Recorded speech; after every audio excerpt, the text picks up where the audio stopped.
Yes, sir. We are here live at the Knowledge Drop with my main man, Ken Masters from the UK. Doing you all right? I'm doing all right. What about yourself? Yeah, good, man. It's a Oh, pleasure good. and an honor to be here. Thank you for your time. Appreciate the time. You made it to Helsinki for a little while just to chill in the city. So Yeah, I to love get you coming for down, yeah. Knowledge Drop, man. Yeah, man. Always. Cool, man. How's Finland been treating you? First of all, can you do a small intro about yourself for the people who don't know? Who's Ken Yeah, my name's Masters? Ken Masters. I'm part of a crew called Bad Taste Crew, who you might know because I host a jam called Just Jam. It's an international breaking competition, but a bit more than that. It's kind of a social event where we jam, get down, cypher, and battle as well. So I host that.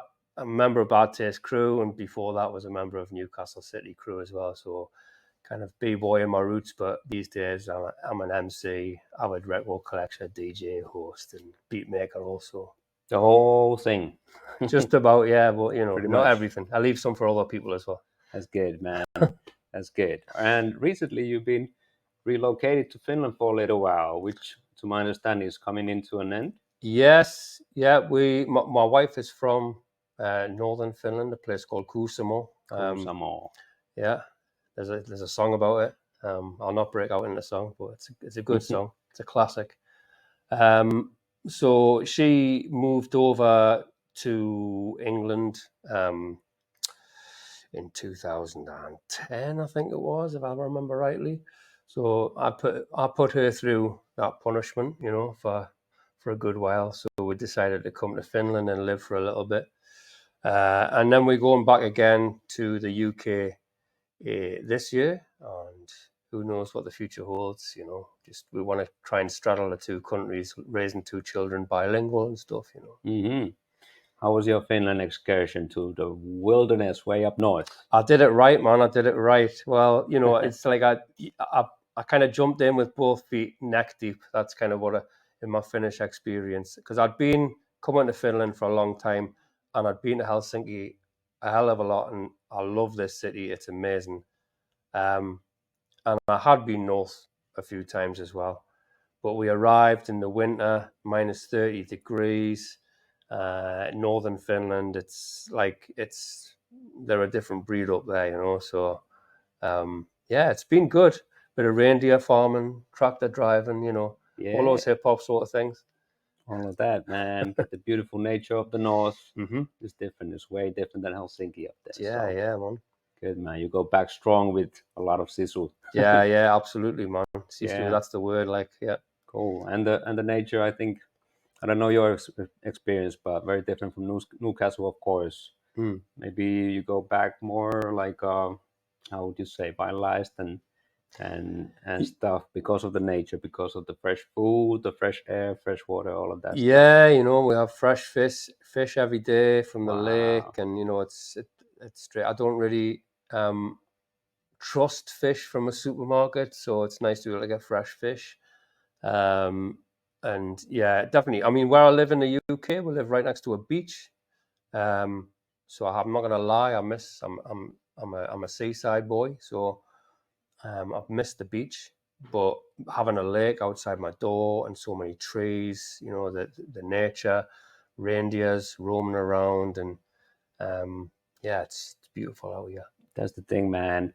With my wife, when we move out from Helsinki, I live in Lahti now, which is an hour up north from here. And now we are actually growing our own potatoes and getting our eggs straight from a farm. And what we actually just did, we bought a cow that next year is going to be, with some people, we bought a cow, and next year we're going to get some fresh meat from that.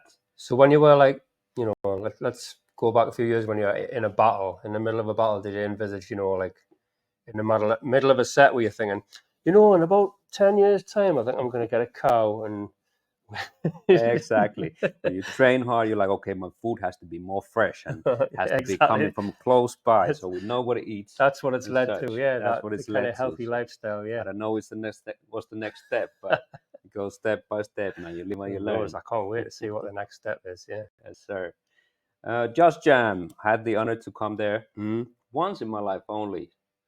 But should be more, but it was a great experience. I had a great time. I think there was talks about other years, but my calendar's been busy, yeah, like it is. it's one of But those even the things. footage that I see from the recent one has been amazing. I had such a great time over there in that one edition, maybe 2016, something like that when we came. Yeah. But can you share a little bit about the values behind the event and how did it come about when you were starting it? I think, I mean, it started off like quite small, like most of these things do, but the idea was that we wanted to kind of invite people up to do. I mean, I say we, but it's B-Boy Doku who was the brainchild of it all, and P kind of was very instrumental in kind of the early fruition of the jam and putting it all together. I was there from day one, and we coupled the jam with workshops from the very beginning. So we invited people up to do workshops in Dance City, which is the venue, and the way that we like to do in Newcastle and the way those Irish boys like to do is we like to incorporate a bit of a party with, with the kind of serious getting down as well. So the after party was an essential. And then also the pre-party became an essential as well, and then the in-between stuff, the meals, and I think just inviting people to come and kind of do a workshop and share their knowledge with people, and then have it be an excuse to have a party, but also hold. They were more like impromptu battles at the very beginning, but then it became more organized, and even though the competition became this like real kind of solid structure, it was always the social aspect, the community aspect that was really at the forefront of it all. There was a theatre element for a long space of time as well, so it became like a 2-day event where we'd have like a theatre show, then we'd have the battles the day after. So the Friday night the beer party, the Saturday night the beer party, and then the Sunday everyone would kind of have some sort of meal and maybe party on Sunday night as well. But so yeah, it kind of snowballed and grew from there. But like with that kind of centralized sharing of knowledge and community is the core of it all.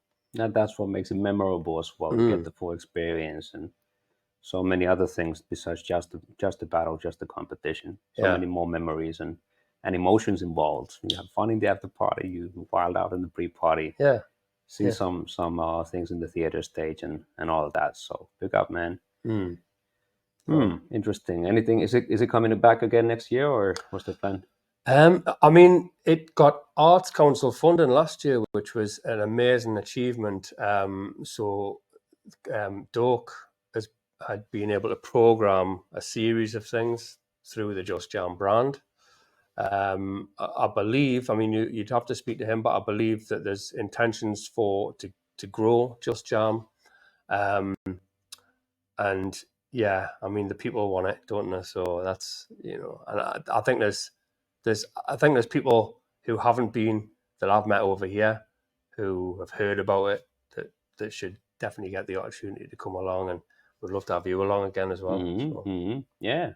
And I remember the year that we came we also shared a workshop, but it was not only for the competitors or people who came for the event. It was actually for the youth, and it was somewhere outside of the venue. It wasn't at the venue, but we went to like a school or school setting or something like this.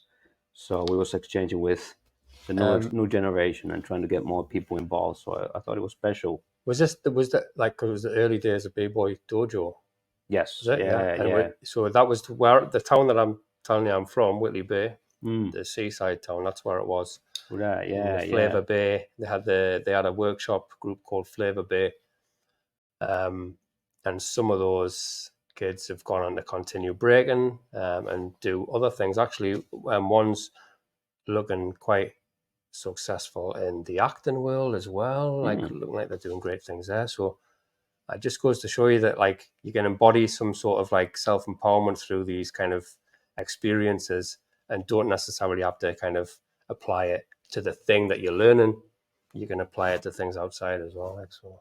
And that's the beauty of the thing that we do over here, that can actually learn some life skills that you can apply to anything that you do. The discipline, the social aspect of it, and like determination and hard work and all that stuff. There's so much that you can learn and apply it to anything in general, like we spoke earlier.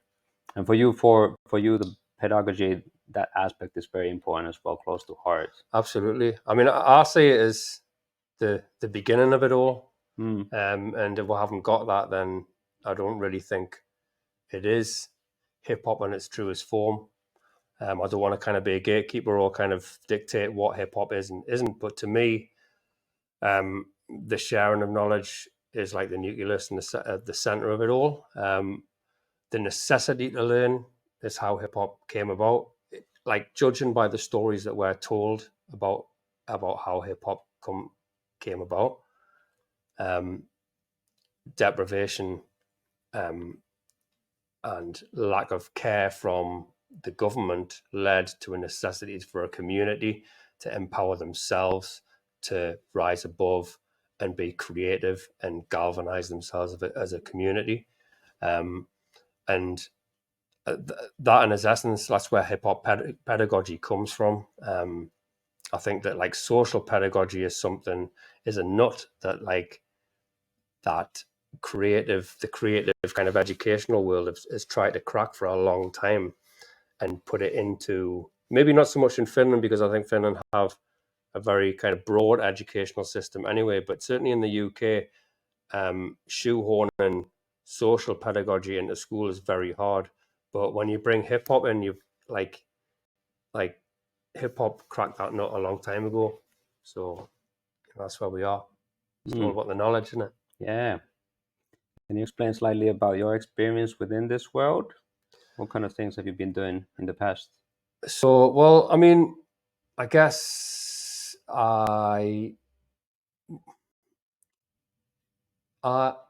started off as a b-boy, breaking and popping and stuff. So when you first encounter things, you see things on a very surface kind of level. Like there's this art form that looks really cool, and I want to be able to do that.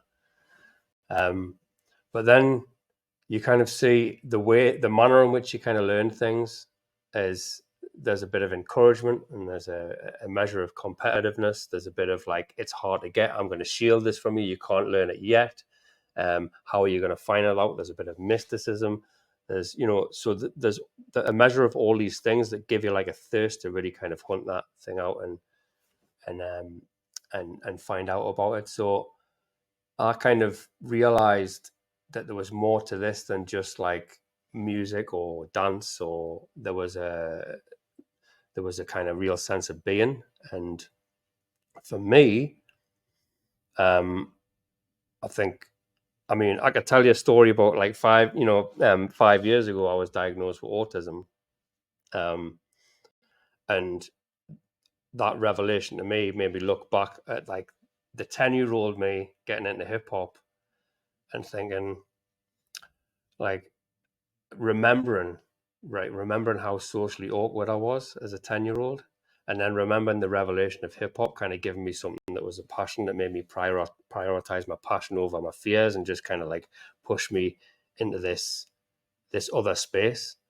I'm not going to lie, I'm still a socially awkward person. I still have those things, I have like traits, and my autism manifests in many different ways sometimes. But I think that like the power of kind of identifying a passion and being able to kind of apply yourself that overrides the anxiety that you may have is a really powerful thing. And hip hop was that tool for me. So that's what I kind of look to instill in others now. Beautiful. And when was it that you got into hip hop in general? And it was through breaking first. Yeah, through breaking first. So it would have been 83. I was like 10 years old. Me and my friend Stu, who didn't have names at that and I would be called Electro. Two very original names, I know. I think just about everyone's got embarrassing first names. So we got into hip hop at the age of 10. And I think actually the transition, the way it went for me was that I kind of saw people doing robotics and I didn't know what it was. and then it was more like kind of electric movement, which was popping. And I realized that there was like a difference between the start stop and then the jerk. And then I was like, right, okay, this is like an advanced form. And then I saw people getting down. I was like, this all happened in the space of like a month. You know, it seems like the timeline might be slightly shorter or longer, but it just like kind of all snowballed. And then it was like, I was breaking, at 10 years old, 83. So that was like the first wave of when it came to the UK. But yeah, I was just a young, shy, socially awkward 10-year-old. How did it evolve from there into rhyming and creating beats and digging and all that stuff? Oh man, I mean, there's just so many avenues to explore in hip hop. That's the thing. I think it's just that, like, So little time. yeah, so little time, so many records, and but like everyone, there's something for everyone. It's like it's so like multifaceted. So like, breaking, and you see it today. Like you'll have someone which is really good. Side thought, I can't stand it when people jog on the spot before they get down. You know what I mean? That really annoys me. Is like musicality is really important. So the top rock for me is like what you do before you get down is just as, if not more important than what you do when you get down. So that was just a side note, but that whole idea of kind of being able to explore those things, and there being so many different ways of expressing yourself, something for everyone. So I guess like you're hearing the music and then you're going, oh, what's this? And I guess the music I was hearing, the first person that I can really remember that really stuck in my head was Melly Mel. And when I heard Melly Mel, I was sitting on a corner just to waste my time when I realized I was the king of the rhyme. I got on the microphone. And when I heard that, learned it off the bat, and I was like, this is what I want to be. That was maybe a couple of years later. He'd brought the message out already, and there was Pump Me Up as well, White Lines, and all of those classics like really kind of struck a chord with me. And I think that's when I kind of first thought, oh man, the MC is something special. And then like you kind of look at like the music and the DJ. The DJ is kind of like providing all this like this stuff for everyone else who's there, the MCs and the B boys and B girls can get down to. So the DJ is right at the center. You have that idea from an early age, and when you see that, it's like that's the most important person in the room. And I would maybe that isn't recognized enough these days, but what I love about breaking jams is that like the DJ is the most important person in the room. That like that's really obvious. Even like more important than whoever wins the battles, more important than host, more important than any of that. The DJ is the person that we all revolve around. This person who was there from day one, who kind of started it all. So that's what I love about like breaking jams. So I've always wanted to kind of be the DJ as well, but on a I guess on a with a priority as an MC. But when you're an MC and you haven't got beats, it's really hard to kind of get beats. So what I was like, well, I want to make my own beats. And if I'm going to make my own beats, I need to start collecting music. So I start collecting records to sample. So, and then like, I was like collecting stuff for samples, but I say, oh, some of this is good to play out. So then I'll DJ and play music out. So then before you know it, you're kind of like, you're straddling being a record collector and a beat maker and an MC, but it's all intrinsic to your artistry, and like it all kind of makes sense and fits in the puzzle. It's like a tree. You climb up the tree and suddenly there's a branch, Yeah, new branch. You get it in a different way and such. So yeah, it's pretty beautiful and inspiring that you can involve yourself in different ways. yeah. Suddenly 24 hours is not enough. You just want to keep doing things. And I know, man. Yeah, no, my wife doesn't understand. Shout outs to my wife. She might be watching now. She doesn't understand how I can get kind of lost in in one piece of music and just be kind of going over and over and writing something, or it's like, I guess, an obsession to look at it from the outside. But a lot of us have that kind of quality. I think you go and attack a move over and over until you perfect it, or You have to. you put an outline up and you kind of master the your can style until you've got no drips and you can do a smooth line, chirps and beat juggling, all of it, man. Yeah.